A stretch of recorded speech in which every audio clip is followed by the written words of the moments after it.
हे आमच्या 106 हुतात्म्यांचं दुर्दैव म्हणायला पाहिजे. मराठी माणसासाठी शिवसेना काय करते? शिवसेनेने बरंच काही केलं, त्यातलं दालनसुद्धा आहे. संयुक्त इतिहास निर्माण केला, इतिहास टिकवायचा प्रयत्न केला. पण तुमच्या काळामध्ये हा इतिहास सडवण्याचा प्रयत्न झाला. काल तिथे विरोधी पक्षनेत्या किशोरीताई पेडणेकर गेल्या आणि त्यांनी ते दाखवण्याचा प्रयत्न केला की काय अवस्था आहे. त्यानंतर तरी महापालिकेला जाग आली आहे का? मुख्यमंत्र्यांना जाग आली आहे का? मुख्यमंत्री, त्यांचं मंत्रिमंडळ हे इकडे तिकडे फिरत असतं, अनेक प्रकल्पांवर घोषणा करत असतं, पण एकदा तरी संयुक्त महाराष्ट्र दालनाची अवस्था स्वतः जाऊन पाहावी आणि त्या संयुक्त महाराष्ट्र दालनाला पुन्हा ऊर्जिता अवस्था द्यावी असं आमच्या राज्यात नसेल तर त्यांचं महाराष्ट्रप्रेम हे बेगडी आहे. आता महाराष्ट्र दिन येईल 1 मेला, तेव्हा हे सगळे जाऊन एक पुष्पचक्र हुतात्मा चौकात अर्पण करतील आणि कार्यभाग उरकतील. त्यांनी त्या दिवशी संयुक्त महाराष्ट्र दालनात सुद्धा यावं आणि जे शिवसेनेने घडवलं, जे 106 हुतात्म्यांनी निर्माण केलं, त्याची काय अवस्था तुम्ही लोकांनी करून ठेवलेली आहे ते सुद्धा तुम्ही उघड्या डोळ्यांनी पाहावं. एवढीच माझी राज्याच्या मुख्यमंत्र्यांना आणि राज्याच्या दोन्ही उपमुख्यमंत्र्यांना आमची विनंती आहे. पण राऊतसाहेब, आज एक बातमी अशीच आहे महापालिकेशी संबंधित की नगरसेवकांना आता जवळपास 800 कोटी निधी मंजूर झालेला आहे. तर या 800 कोटी निधीमधला काही भाग हा या संयुक्त महाराष्ट्राच्या दालनाच्या नूतनीकरणासाठी खर्च करण्यात यावा अशी तुम्ही अपेक्षा किंवा मागणी करा? नाही, हा निर्णय महानगरपालिकेने घ्यायचा आहे. मी माझ्या भावना व्यक्त केल्या त्या दालनासंदर्भात. ही आमची शेवटची पिढी आहे ज्यांना तो लढा, तो संघर्ष, तो इतिहास याच्याविषयी आत्मीयता जाणीव आहे आणि पुढल्या पिढीनं सुद्धा ते आपल्या हृदयात जतन करून ठेवावं म्हणून ते दालन उभं केलं. महापालिकेला का भीक लागली आहे का? 90,000 कोटीच्या ठेवी शिवसेनेने ठेवल्या होत्या, त्या तुम्ही आता मोडून मोडून खातात. तुम्ही 1,000 कोटीची कंत्राटे पण रद्द केलीत परवा, असं कळलं मला. म्हणजे त्याच्यात तुम्ही 25% पैसे खाल्लेलेच आहेत. पण हे सगळे खाबुगिरी सुरू असताना कुणालाही संयुक्त महाराष्ट्र दालनाचा विचार करावासा वाटला नाही आणि विसरच पडला. कशाकरता जय महाराष्ट्र म्हणतात? या राज्यकर्त्यांना जय महाराष्ट्र म्हणण्याचा अधिकारच नाही. बोला. राऊतसाहेब, बारामती पोटनिवडणुकीचा विषय आहे की अखेर काँग्रेसनं या निवडणुकीत आपला उमेदवार दिलेला आहे. त्यावरून पवार कुटुंबात 2 प्रतिक्रिया येतात. पार्थ पवार असं म्हणतायत की काँग्रेसनं मोठी चूक केली आहे, काँग्रेसचा डाऊनफॉल आहे महाराष्ट्रामध्ये. शरद पवार असं म्हणत आहे की काँग्रेसचा अधिकार आहे, त्यांना उमेदवार देण्याचा त्यांचा अधिकार आहे. मी शरद पवार यांच्या मताशी सहमत आहे. शरद पवार यांनी काँग्रेसच्या स्थापनेपासून त्या पक्षाबरोबर काम केलं आहे आणि पक्ष जरी सोडला तरी त्यांची विचारधारा ही काँग्रेसचीच राहिलेली आहे आणि काँग्रेसबरोबरच त्यांनी त्यांचं पुढलं राजकारण केलं. त्याच्यामुळे पवारसाहेब जे म्हणतात की काँग्रेसला ती जागा लढण्याचा अधिकार आहे कारण राष्ट्रवादी काँग्रेस लढत नाही कौटुंबिक कारणामुळे, याचा अर्थ दुसरं कोणी लढू नये ही भूमिका ठेवता येत नाही. त्याच्यामुळे लोकशाहीमध्ये जर कोणी लढत असेल, निवडणूक लढत असेल, तर त्याला विरोध कशा करता करावा किंवा लढू नको म्हणून दबाव कशा करता आणायचा. आपले वडील पार्थ पवार यांच्या वडिलांनीसुद्धा, अजितदादांनीसुद्धा पिंपरी चिंचवडची पोटनिवडणूक लढलीच होती ना लक्ष्मण जगतापच्या निधनानंतर, आणि काँग्रेसच्या मदतीनं लढले होते. ते काँग्रेसच्या सहकार्यानं ते पिंपरी चिंचवडची पोटनिवडणूक तेव्हा लढले होते. हा अलीकडचाच इतिहास. राहुरीमध्ये सुद्धा प्राजक्त तनपुरे भाजपचे नेते गेले, त्यांना समजून सांगितलं आणि त्यांनी माघार घेतली. नाही समजून कोणी सांगत नाही, धमक्या दिल्या जातात. साखर कारखाना, सहकारी संस्था, बँकांचे व्यवहार, हां, याबाबत कोणी समजून वगैरे सांगत नाही. असं काय मोठं क्रांतिकारक काम आहे समजून सांगण्याचं? समजून सांगायला कोण गेले ते? विखे पाटील आणि कोण? रवींद्र चव्हाण. रवींद्र चव्हाण. किती मोठे क्रांतिकारक आहे, स्वातंत्र्य चळवळीतले सेनानी आहेत का? आणि तनपुरेसुद्धा काय महान सामाजिक कार्यकर्ते आहेत. अहो, राधाकृष्ण विखे पाटलांवरती किती आरोप आहेत. ते आता अलीकडे जमिनीचं प्रकरण त्यांचं आलेलं आहे, तुम्हाला माहीत असेल, मोठं प्रकरण आहे. रवींद्र चव्हाणांवरती कसे पैसे वाटल्याचे आरोप जाहीरपणे होत आहेत कोकणात आणि सर्वत्र. हे काय समजून सांगणं? हे धमक्या द्यायला जातात, हे फाईल घेऊन जातात. माघार घ्या, नाही तर लढू नका, नाही तर बघा हे आहे, नोटीस मारू कारखान्याला. आता जे या धमक्याला घाबरतात ते मागे जातात. सहज मिळत नाही राजकारणामध्ये सध्याचा. तुम्हाला लढावं लागतं, संघर्ष करावा लागतो.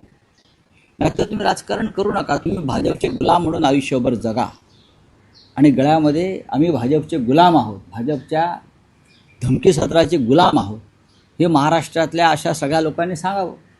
आम्हाला हे मान्य नाही. आम्ही भाजपला घाबरत नाही, भाजपच्या दहशतीला घाबरत नाही. कशाकरता घाबरायचं? ही लोकशाही आहे देशामध्ये. ही काय ट्रम्पशाही सुरू नाही इकडे. काल बारामतीमध्ये सुनेत्रा पवार निवडणूक उमेदवारी अर्ज भरत असताना कोणी दिसलं नाही किंवा त्यांच्या नेत्यांपैकी कोणी, उद्धव ठाकरे यांच्या पक्षाच्या नेत्यांपैकी कोणी दिसलं नाही. काय समजावं? शरद पवारांनी तर पाठिंबा दिला आहे, पण त्यांच्या मला असं वाटत नाही की कोणी त्यांना महाविकास आघाडीतून पाठिंबा दिला. तुमच्या आणि त्या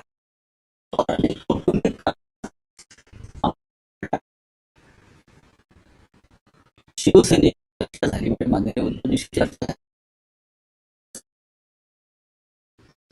शेवटी काँग्रेस हा एक स्वतंत्र पक्ष महाविकास आघाडीतला आहे आणि त्यांची भूमिका जर लढण्याची असेल तर त्यांनी उमेदवार दिलेला आहे. पण उमेदवार देताना त्याने एक अट टाकली, जर आम्हाला मागे घेण्याची तुमची विनंती जर आम्ही स्वीकारली तर अजित पवार यांच्या संशयास्पद अपघातासंदर्भातला FIR गुन्हा महाराष्ट्रात दाखल करा. नाही, पण राऊतसाहेब, आता बारामतीमध्ये जो काँग्रेसने उमेदवार दिला आहे तो काँग्रेसचा उमेदवार आहे, महाविकास आघाडीचा उमेदवार आहे, काय समजायचं? आणि पुढच्या काळात प्रचार सुरू होईल, तर अशा वेळेस प्रचारात शिवसेना उद्धव बाळासाहेब ठाकरे पक्ष मग हा सहभागी होणार का? हा प्रश्न तुम्ही मला काल विचारलात, काल त्याच्यावरती मी उत्तर दिलेलं आहे.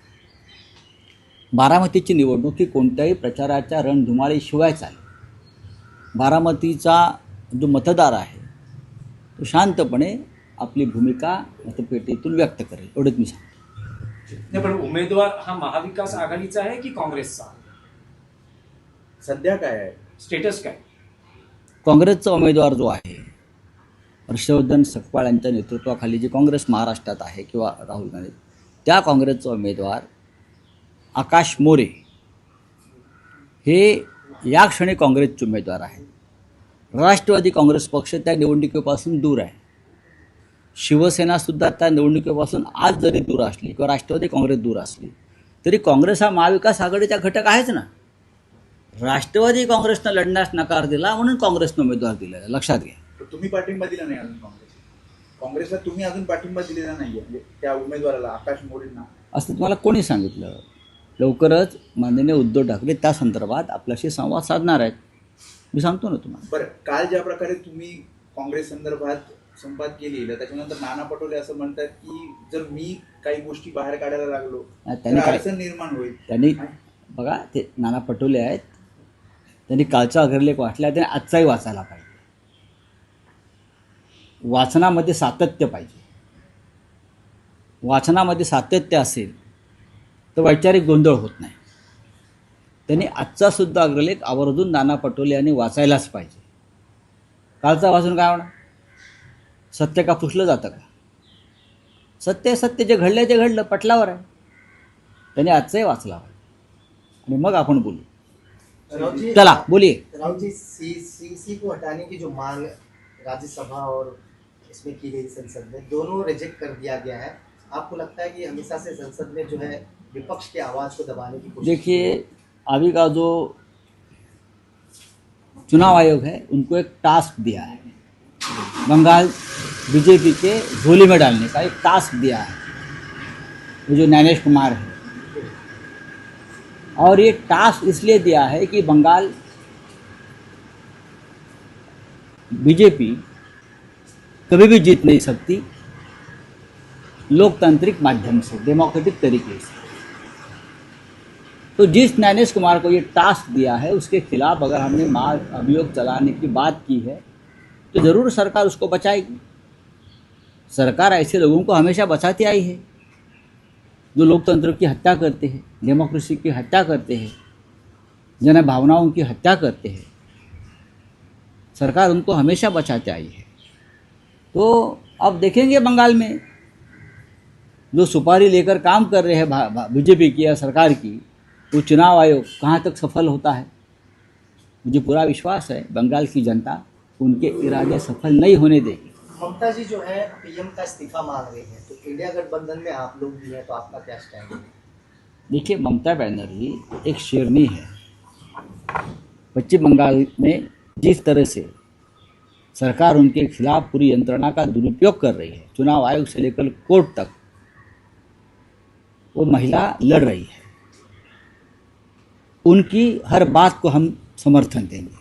पाकिस्तान की भाषा जो है कांग्रेस कह रहे हैं, मोदी जी का इतना बड़ा स्टेटमेंट है, तो मोदी जी की भाषा ट्रंप की भाषा है, जो ट्रंप पाकिस्तान को समर्थन दे रहा है, जो ट्रंप भारत को गुलाम कर रहा है। हाँ, उस ट्रंप की भाषा मोदी की भाषा है ना। देखिए, पाकिस्तान को मजबूत बनाने का काम प्रेसिडेंट ट्रंप कर रहा है भारत के खिलाफ, और हमारे प्रधानमंत्री ट्रंप के चरणों में बैठे हैं। सर एक आखिरी सवाल, ट्रम्प ने बड़ा स्टेटमेंट कल दिया है कि आज मंगलवार आखिरी रात ईरान की हो सकती है और हमारा जो काम है वो पूरा हो जाएगा। ठीक है, अभी युद्ध है, वॉर है, ईरान से डर गया है। जो महासत्ता कहलाने वाले ये लोग जो है, ईरान जिस तरह से लड़ रहा है, चैलेंज एक्सेप्ट कर रहा है, पीछे नहीं हट रहा है, और ट्रंप की तूतू हो रही है, डर है उनका मन का। शेवटचा बारामती इलेक्शन को लेकर के कांग्रेस ने अपने उम्मीदवार उतारे हैं। पार्थ पवार का सीधा बयान है कि इसका परिणाम कांग्रेस को भुगतना पड़ेगा। देखिए, उनके पिताजी की राजनीतिक यात्रा को पार्थ पवार ने समझना चाहिए। जब भी इस प्रकार से चुनाव हुआ है, बाई इलेक्शन हुआ है, किसी के